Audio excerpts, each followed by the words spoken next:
I welcome His Excellency, Mr.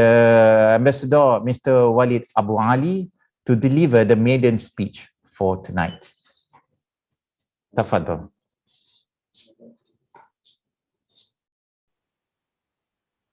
All right. Bismillah ar-Rahman ar-Rahim. والصلاة والسلام على خاتم الأنبياء والمرسلين سيدنا محمد وعلى آله وصحبه أجمعين. Brother Luqman Sharif, Brother Swardi of my Aqsa, Brother Azrael Muhammad Amin, Brother Datu Rahmat Muhammad, my dear brothers in Palestine, Mr. Walid Asaf, former minister, Mr. Ammar Hijazi, and Dr. Mu'taz Kafisha, with this very special day today, on behalf of the Palestinian Embassy in Kuala Lumpur, I'm honored and grateful to convey through this webinar my sincere appreciation, gratitude, and respect for the esteemed brotherly government of Malaysia and its great nation for their constant, steadfast, and unwavering support, and for their generous and noble efforts to tighten and strengthen the bilateral and historical relations that bond our two countries and two nations. This relationship that has not been and will never be affected by the succession of the government, but rather it becomes stronger and more solid, especially when the sense of danger arises for what the state of Palestine is exposed to, and in terms of conspiracious and evil agendas hatched by the Israeli occupation. Depending on the strong bilateral Palestinian-Malaysian relationship, Palestine was entered the fight against the COVID-19 pandemic, and this would not have been possible without the generous contribution extended by the brotherly government and people of Malaysia to the government and people of Palestine. During the difficult times, in light of the suffering from the Israeli occupation,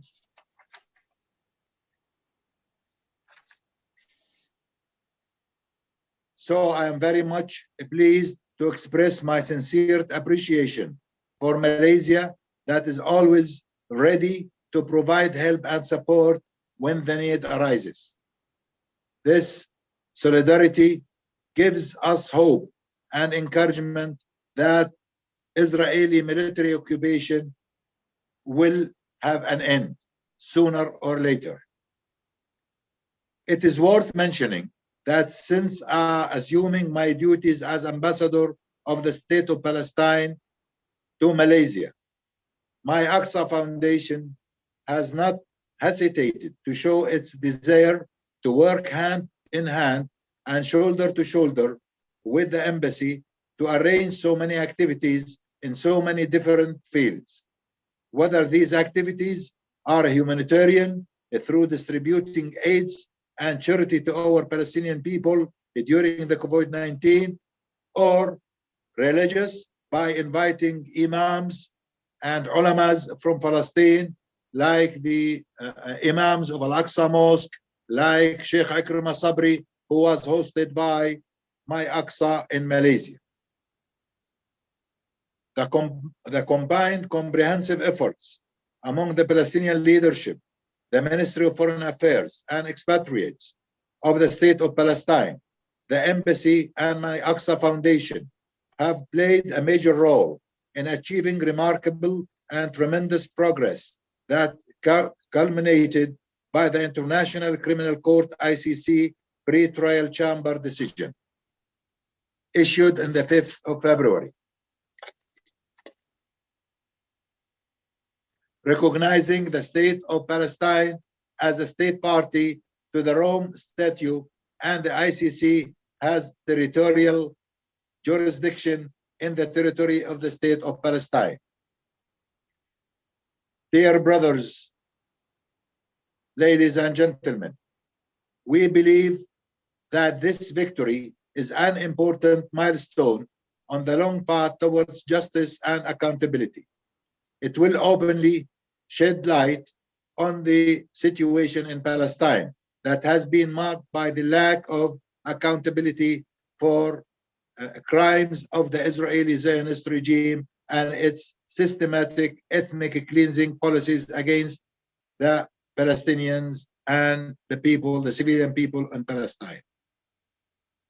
Most importantly, this decision creates an important potential for future crimes, since it gives the right to the court to investigate, persecute, and punish any crime and atrocities against the Palestinians, including each and all of the war crimes and crimes against humanity, under the jurisdiction, as well as it will secure justice for victims, further criminal actions, and underline the court's objectives, commitment to the law and criminal accountability. Together, we will continue to struggle for justice, freedom, independence, and self-determination until they are fully achieved, sparing no effort in pursuing all available legal and diplomatic avenues to protect Palestinians' national rights, confront all plans of aggression, and continue to act in line with international law to defend the Palestinians' just cause under the umbrella of the international law. Dear brothers, we meet today while snow falls on Palestine, covering its holy land and sites with the magic white winter dress. We meet, although all ministers in Palestine are closed due to the special weather conditions. But the freedom fighters like Walid Assaf, like Mu'taz Qafisha, like Ammar Hijazi, and many others who are struggling on the ground to defend our civilian people to achieve our dream in having an independent Palestinian state in our historical land in Palestine. Thank you very much for giving me the opportunity to speak to you all.